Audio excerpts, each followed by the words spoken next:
This is the darkness. Total darkness.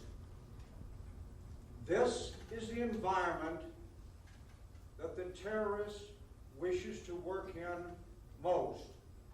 For the terrorist also operates during the daylight hours. For a week, this will be the environment for the Hildenbran family of Fort Myers, Florida.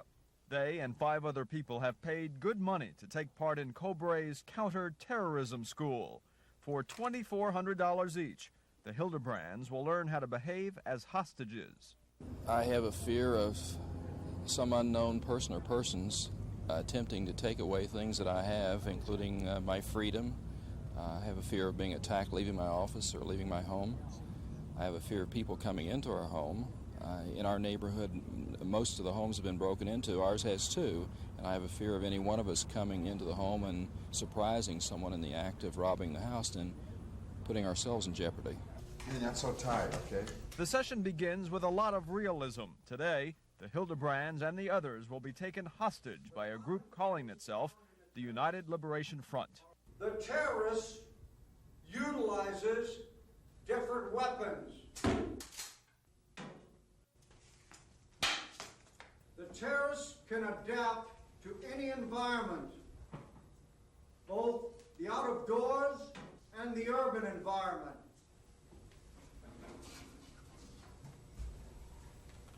The professional terrorist is quite willing to die for his cause. Blindfolded, the group will ride for 17 minutes, harassed by the masked terrorists along the way. At one point, the wife of Dr. Jerry Hildebran cries. A comforting arm is all her husband can offer. In the United States today, any person is really actually a target. But if you are in the professional fields, then you become a primary target. And of course, a man with a family, then the family becomes the primary target, so to speak. The group ends up in a rundown farmhouse in Austell, a long way from home for these people. You don't have to pinch No my arm. talking.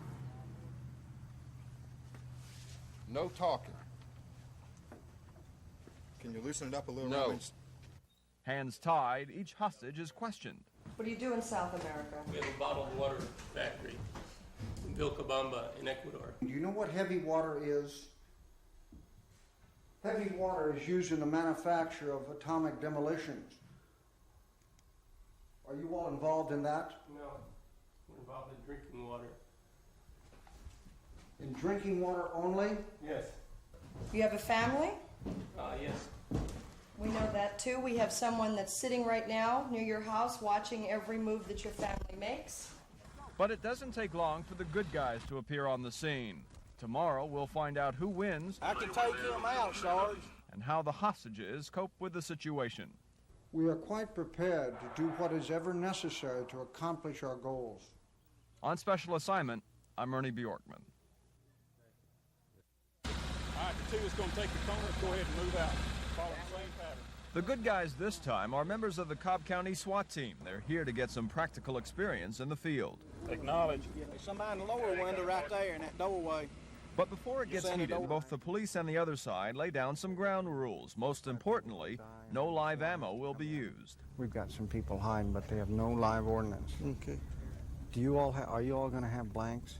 I'm sure. I've been hit a number of times, and I sure as hell don't want to get hit out in Powder Springs on a training exercise. No, don't worry about it. Who's in charge? Lieutenant Morris becomes the negotiator and goes inside to meet the enemy. These hostages are under our control. To have these hostages released back to your control, you must meet our demands. Morris finds out the terrorists want a helicopter, $5 million, and a jet. Those are heavy demands. It'll take some time to get a helicopter and that much money.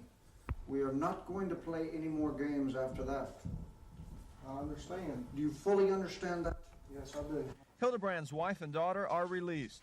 There are more negotiations, and now all of the hostages are freed. The SWAT team and the terrorists then shoot it out. One in the front just been took out.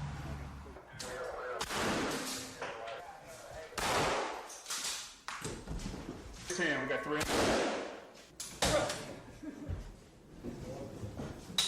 Toss up. Some will say the Hildebrands wasted money doing this. Did we get each other? I got you first. Oh, did you? I sure so did. But they and the hundreds of others who have gone through this training disagree. Crime is growing all the time. I think it could happen to anybody anytime. What's your reaction initially to the first day of training? Well, it was a little scary. I didn't know what to expect. And I think it's gotten us into the mood of what we're here for.